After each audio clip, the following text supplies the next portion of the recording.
Ladies and gentlemen, presenting our star performer for the night, the fabulous Fritzy.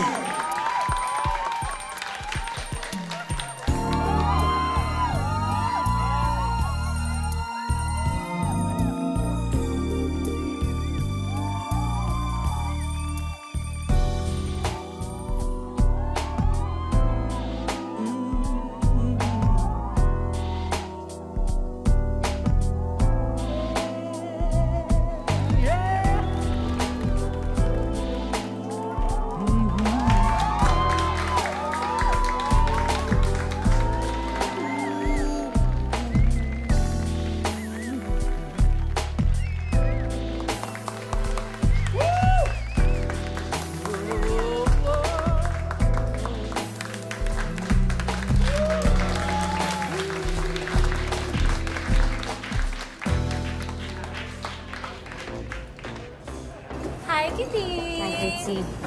Hi. Opo!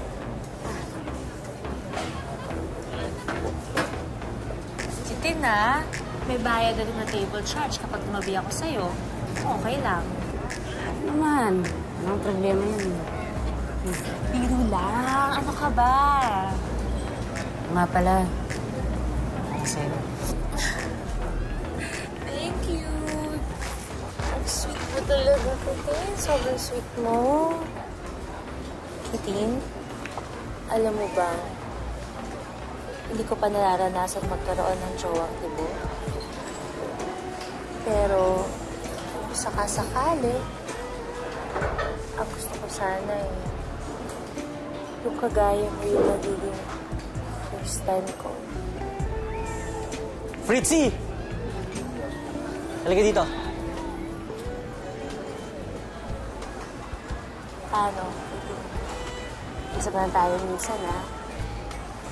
Bigay ko sa'yo bago kong number. Ito, may ballpen ako.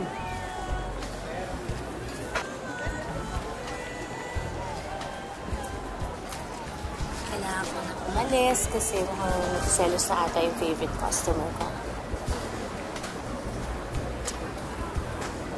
Bye!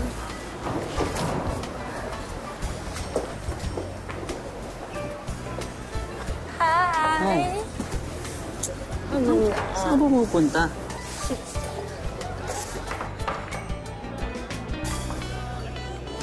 Sa Biayta. Ready ka na ba? Talaga. Oo naman, Baka mo naman ngayon.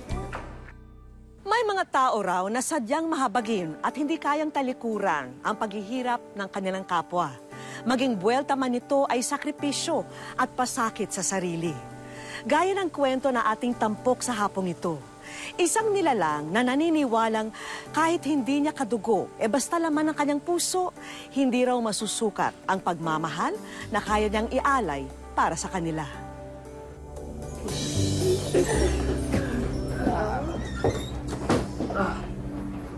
Sino ba yung tibo mo kausap doon? Nandiligaw ba sa'yo yun? Wala yun, no?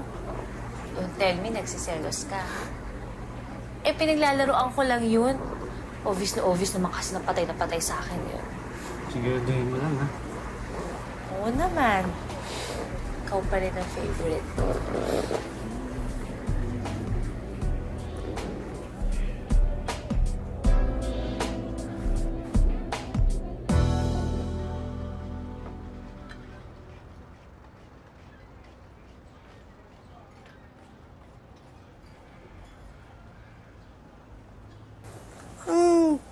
Postura ang binatilya ko, ha? Pinatilya talaga, Nay.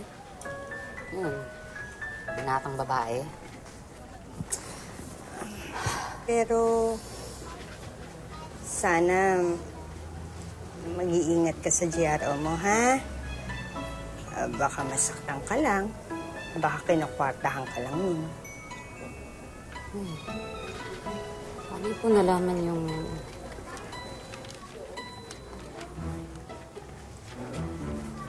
Ito, nakita ko to sa mga gamit mo na nagliligpit ako.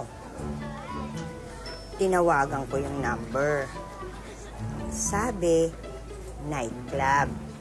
Después, GRO. Grabe ka naman, Nay. Like mo pang detective.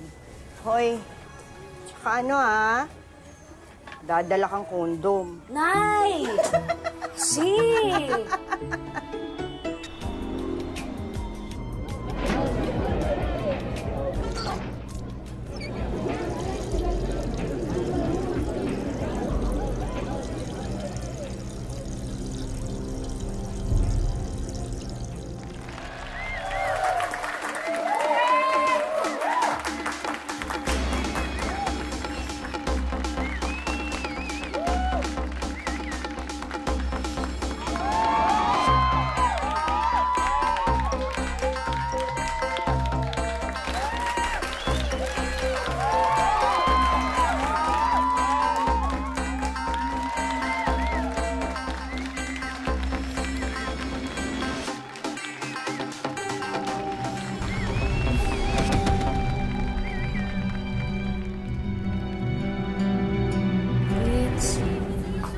Fritz, ano ba nangyari sa'yo? Ba't ka nahilo? Okay ka lang? O dahan-dahan. Okay lang ako. Hindi. Hindi okay. Kaninang umaga nakita kita nagsusuka ka sa banyo. Kanina nahilo ka, hindi matay ka. Tapatin mo ako, Fritz. Buntis ka ba?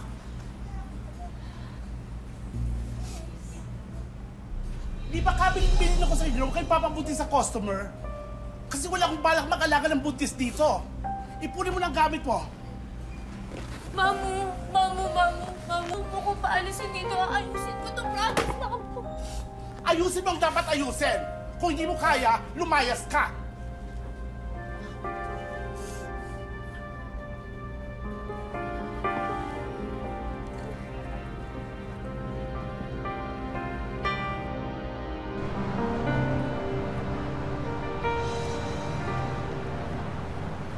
Ano yung sinasabi mo kanina na aayusin mo? Ano yung aayusin mo? Kiti naman, please lang. Tulungan mo naman ako ipalaglag to. Bakit palaglag ang pinagsasabi mo? Teka lang, pag-isipan mo yan. Buhay na yung nasa tiyan mo. Eh, akala ko ba kaibigan kita? Bakit ayaw mo kong tulungan? Tulungan kita sa ibang bagay, pero hindi sa pagpatay dyan. Eh, wala ka rin palang kwente! Fritz! Oh, Magno, ayusin mo mabuti yan. Linisin mo mabuti. Parang wala naman kayong ginagawa. Dito pa, oh. Hi, ma'am. Ikaw yung kaibigan ni Fritz, di ba? Opo, madam. Pwede ko siya makausap. Kaalis niya lang, nag-advance ng pera. Padagdag sa doktor, pambayad. Magpapacheck up po siya. Check up, check out ng bata mula sa tiyan niya. Oh? Ano yung magpapalaglag ho siya? Kasi naman ang tigas ng ulo ng kaibigan mo. 2 buwan may kita pala yung tiyan niya. May laglag yon. Kaso porsigidong laglag yung bata. Ma'am, asan ho siya? Baka alam niyo kung nasan siya. Bigyan niyo naman ho sa akin yung address. Oh, bilisan mo para maabutan mo.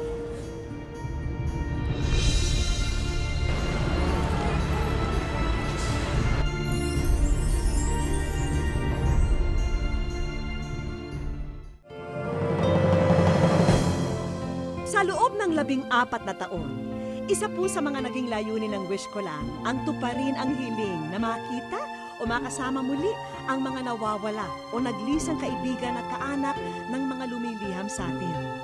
Ngunit sa bawat na pagbubuklod nating mga kapuso, hindi ito magiging posible kung hindi dahil sa mga nakibahagi para sila'y magkita. May nagsilbing tulay para maiparating sa amin ang kwento. Ang iba na may naging susi at tumulong para sila'y mapagtagpo. Sana'y huwag po kayong magsawa at magpatuloy sa inyong pagmamalasakit dahil ang bawat isa sa atin may kakayahan para bigyang tugon ang dinadalanan ng ating kapwa. Tulad ng paghahanap sa nawawala nilang mahal sa buhay. Wish ko lang.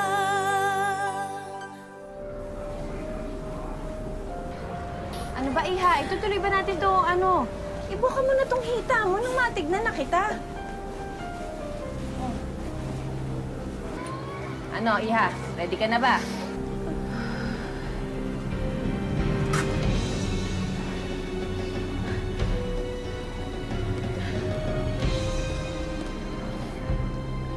Tigil mo yan! Sino ka? Ano ginagawa mo dito? Ma! Kitid, ano ba? Bakit ka ba nakikialam? Hindi ito ang solusyon sa problema mo. Ano ka ba? Yung dinadala mo buo na yung tao na yan? Kaya mo pamatay ng tao? Ha? Ano gusto mong gawin ko, Kitid? Hindi naman ako susuportahan ni Marvin eh. Ako.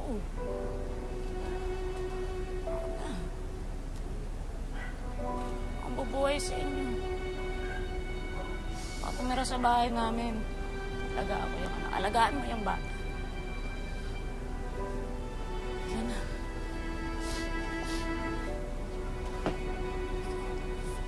Dandahan.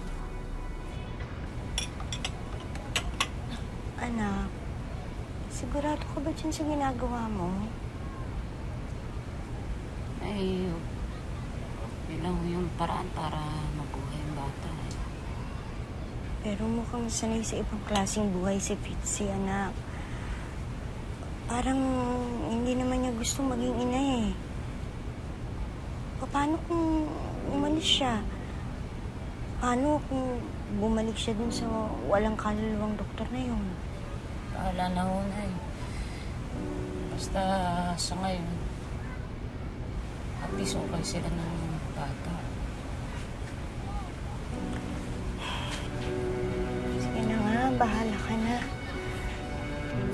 Thank you, Nay.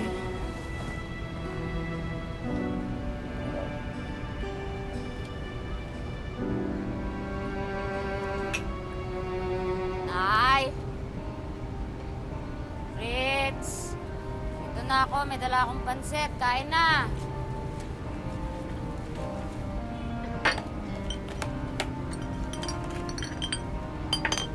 Saan ang galing yan?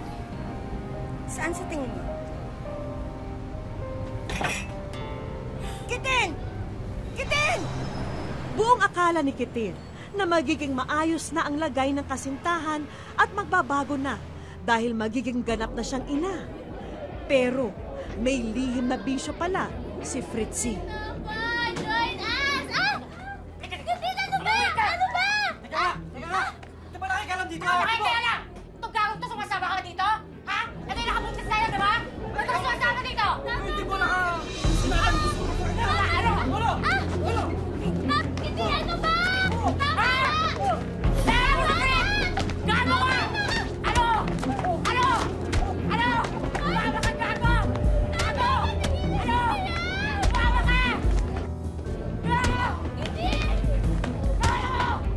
Ha? Tama na! Kitid, tama na! Bakit ang gugulo kayo dito? Ikaw na lang, Prince, puro lang kabalasan ang binibigay mo sa akin. Uwi ko na siya. Iuwi mo, sino magbabayad ng mga sinira nyo? Siya! Pag ako pinagbayad mo, punta tayong pulis. Sasabihin ko sa kanila, nagpapasabo ka dito sa club mo. Ano? Sige na! Umalis na kayo! Lumayas kayo! Mabwiset! Layas! Ha? Problema, puro kamalasan.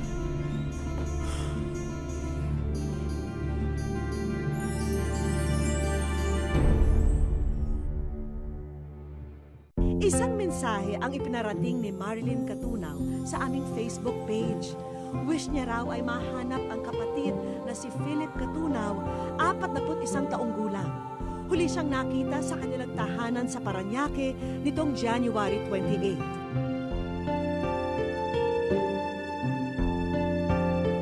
Taong 2014 naman, nang huling nakita si Benji Competente sa kanilang bahay sa Caloocan. Ayon sa kanyang ate na si Alvi, umalis daw si Benji nang walang paalam. Baka raw nalimutan na niya ang makauwi dahil siya raw ay may partial memory loss dulot ng kanyang pagka-comatose noong 2012. Kung sino man ang nakakita o may alam ng kinaroroonan ni na Philip at Benji, maaari po lamang na makipag-ugnayan sa aming programa sa numerong 982-7777 Local 1436 o sa aming official Twitter at Facebook page. Wish ko lang. Dahil sa pagmamalasakit ni Kitten, napasok na siya sa kung ano-anong gulo. Hangad lang naman niya na mabago ang landas at malayo sa kapahamakan si Fritzy at ang kanyang dinadalang sanggol. Akala ko ba may usapan tayo? Akala ko, aalagaan ka. Tapos aalagaan mo yung bata.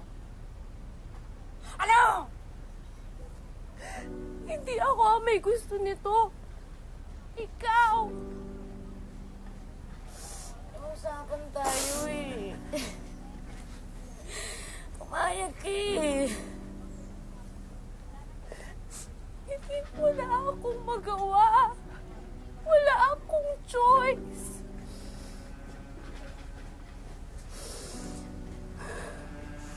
Akala ko kasi kung maramdaman mo na may bata dyan sa sinapupunan. Na may buhay na tao sa loob. Akala ko matatauhan ka. Akala ko mamahalin mo yung bata. Nagkakamali ka, okay? Hindi ko gustong manganak. Masaya na ako sa buhay ko. Kitin, hindi ito.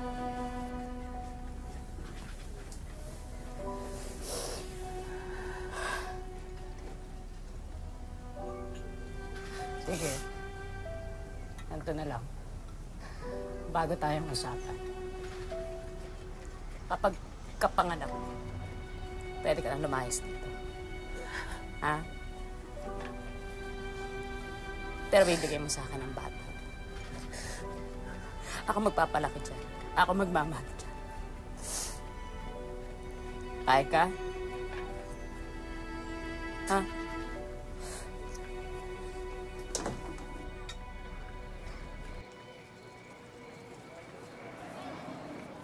Makalipas ang ilan pang buwan, nagsilang ng batang lalaki si Fritzy.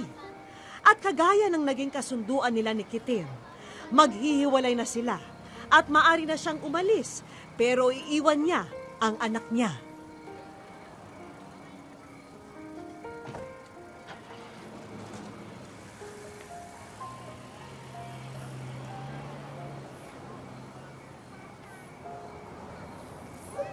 Hindi pa ako nagkakaroon ng buong pamilya na yun. Akala ko pwede na yung pagkakataon. Anak, hindi naman kailangan ng isang pamilya. Palaging may tatay, may nanay, at may anak. Basta't nagmamahalan tayo, buo pa rin tayo. At mahal na mahal ko kayo ng apo ko. Apo.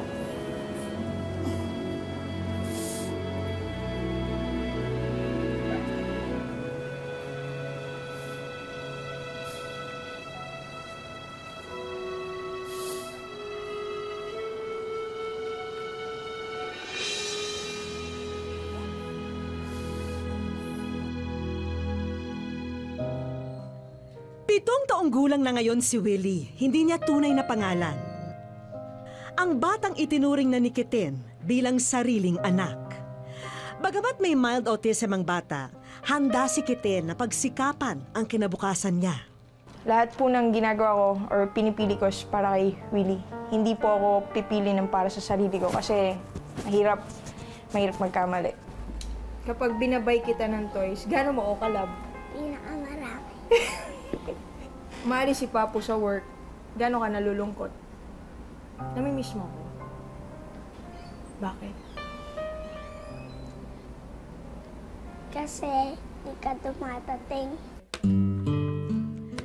Sa iba't ibang trabaho na pinasukan ni Kiten para lang maibigay ang mga pangangailangan ng anak, sa isang bagay siya nakasisiguro. Mahal niya ang pagluluto. Sa totoo lang, hindi ko po alam eh. Hindi ko po maintindihan.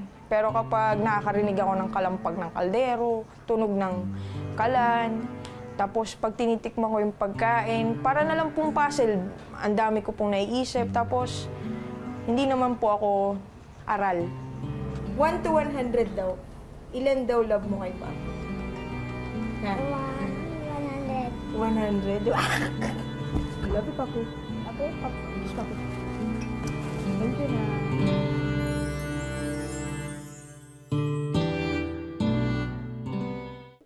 Idinulog sa amin ng mga kaanak ni Gerald Demandangco ang kanyang pagkawala noong ika-29 ng Nobyembre 2015. Huli po siyang natagpuan nang dumalo sa isang pagtitipon sa Vito Cruz, Maynila. Lalo silang nabahala nang mabalitaan daw na nagkaroon ng gulo sa dinayong lugar ni Gerald at mula noon, hindi na nila ito nakontak pa. Mula naman sa Tondo, Maynila, ang 14 anyos na si Gabriel Espe. Napaulat na mahigit 2 linggo na raw siyang nawawala. Ayon sa kanyang ina, sumama raw ang anak sa kaibigan pero hindi na bumalik pa sa kanilang tahanan. Sinubukan po nilang tawagan ang cellphone ng dalaga, ngunit hindi na raw siya makontak. Makiisa po sa amin para muling makapiling ng mga gaya ni na Gerald at Gabriel ang kanilang mga mahal sa buhay. Umaasa po kami na maging katuwang niyo ang wish ko lang sa hangaring ito. Pagtulungan po tayo. Wish ko lang. Ayan! Balita ko, hilig ni Kete ng pagluluto at ngayon sana magustuhan niya itong mga ihahain namin para sa kanya.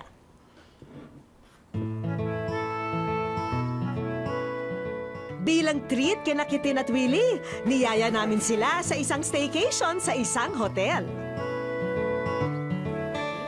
At sa loob lang ng ilang minuto, malalaman na rin nila ang totoo.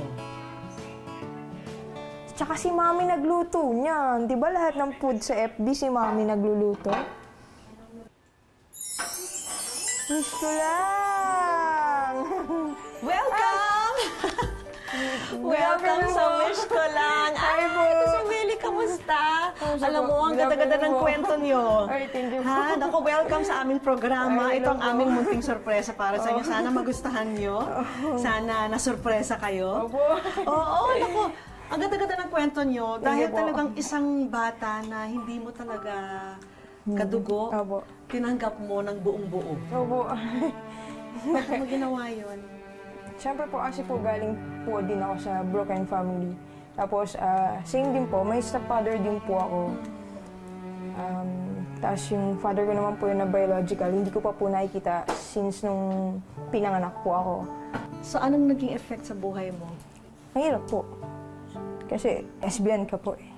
Siyempre, naisip ko po nung una, kapag po tinatanong ng mga tao, ay instant, parang instant kape. Instant kami. Instant.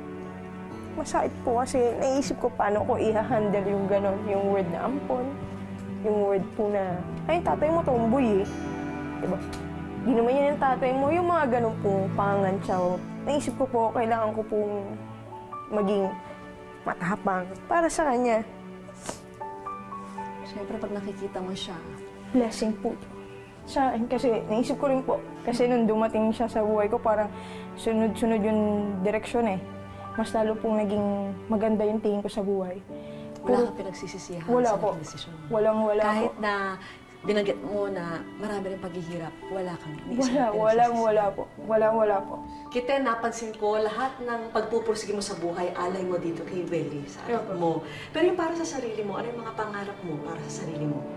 Gusto ko po talaga maging chef. Kasi maging chef at the same time, maging trainer. Siyempre, gusto ng wish ko lang na maging bahagi rin kami ng pagtupad mo sa mga pangarap mo na maging isang chef. Kaya maipakikilala kami sa inyo, sina Chef Paolo at Irene. Isa silang culinary group na gustong maging bahagi ng training mo. Oh, thank you po. Hello, Christina. Hello po. Ina-award namin sa iyo ang isang full scholarship for Cookery NC2 para sa iyo at sa iyong anak na kinabukasan. Thank you po. Blessing po to. Maraming salamat. Sagot na rin namin ang kumpletong gamit at uniforme mo para makapagsimula ka na agad sa iyong kurso. Maraming salamat po sa wish ko lang. Kasi marami pong magagawa sa akin. For sure. Lalo ko pa pong pag-iigihan. Thank you po. Thank you po, sir. At ito naman, galing sa amin isang munting souvenir ng pagkikita natin ito. Yan. Thank you po. Para sa inyo ni Willie yan. Wow. Para maalala niyo yung ating programa. At nakapag-inspire din kayo ng maraming tao. Maraming salamat. Isinama rin namin si Kiten sa isang organisasyon na maaring makatulong sa kanyang pag-aalaga sa kanyang anak.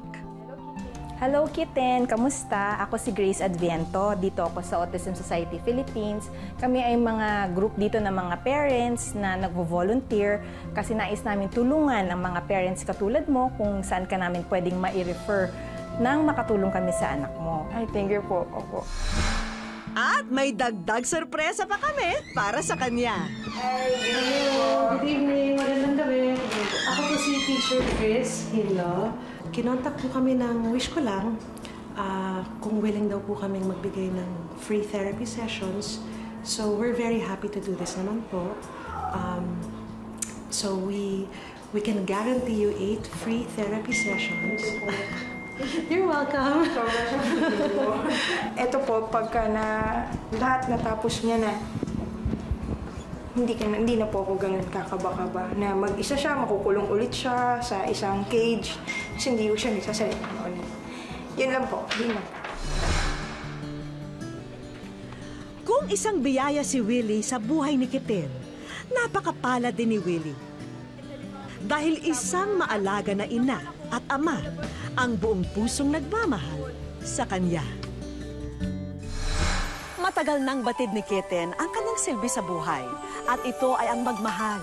Lalo na kung ang usapin ay ang pagmamahal niya bilang ina. Sa batang hindi man karugtong ng kanyang pusod, ay kaugnay naman ng kanyang puso. Ako po si Vicky Morales at ito po ang Wish Ko Lang. May sorpresang naghihintay sa'yo kaya't